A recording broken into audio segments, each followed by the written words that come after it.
Hello, radiant being. Take a deep, luxurious breath with me.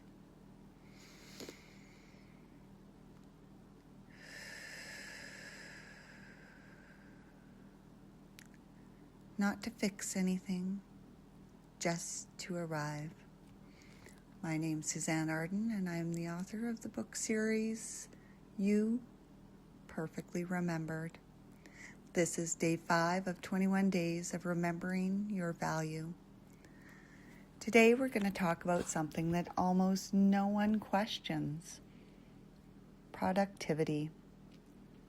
I remember a season of my life where I was doing everything: working, managing a household, raising children, holding space for everyone around me, checking every box. From the outside, I looked accomplished. From the inside, I was exhausted. And if someone had have asked me how I was doing, I probably would have said, busy. Busy felt respectable. Busy felt important. Busy felt valuable. But somewhere along the way, you learn to measure yourself by output: grades, performance reviews, clean houses, successful kids, organized calendars, completed projects, proof. If I am producing, I matter. If I am useful, I belong. If I am needed, I am safe. And slowly, without even realizing it, productivity became your evidence of value. Not your talents, not your presence, not your essence, your output. Think about how often you justify your exhaustion. I've just been so busy. It's been a crazy week. I have so much on my plate. Busy has become currency. We wear it like a badge of honor. But when did rest start feeling suspicious? When did sitting still feel indulgent, lazy, unproductive? Who taught you that your body had to earn its rest? Because that belief didn't come from nowhere. It came from praise. Praise for good grades, praise for being responsible, praise for being helpful, praise for being the one who handles it all. And eventually you internalize that.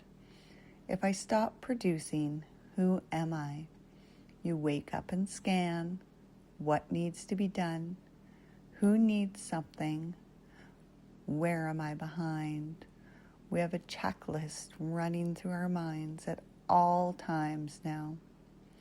Very rarely do you wake up and ask, how do I want to feel today?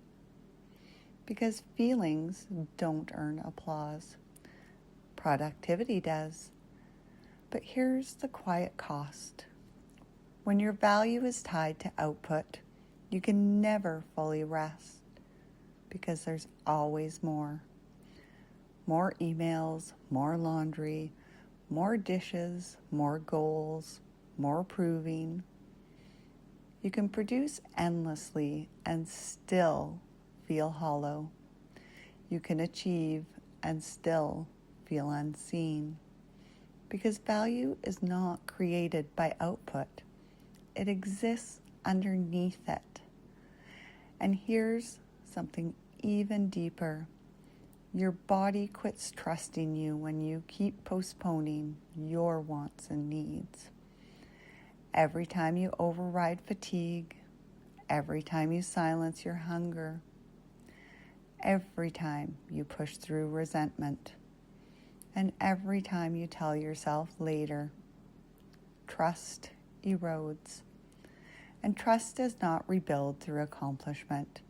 It rebuilds through listening, through small, honest pauses, through moments where you choose alignment over efficiency. What would happen if you did one thing today, not because it was productive, but because it felt true. Not dramatic, not rebellious, just honest. Maybe you go for a walk without tracking it. Maybe you say no without over-explaining. Maybe you sit still without justifying it. Maybe you let something wait. You are not a machine. You are not a performance review. You are not your to-do list. You are not your calendar. You are not your productivity. You are a woman remembering. And remembering means separating who you are from what you produce. You are not becoming valuable. You're remembering that you always were. I will see you tomorrow. As always, love, Suzanne.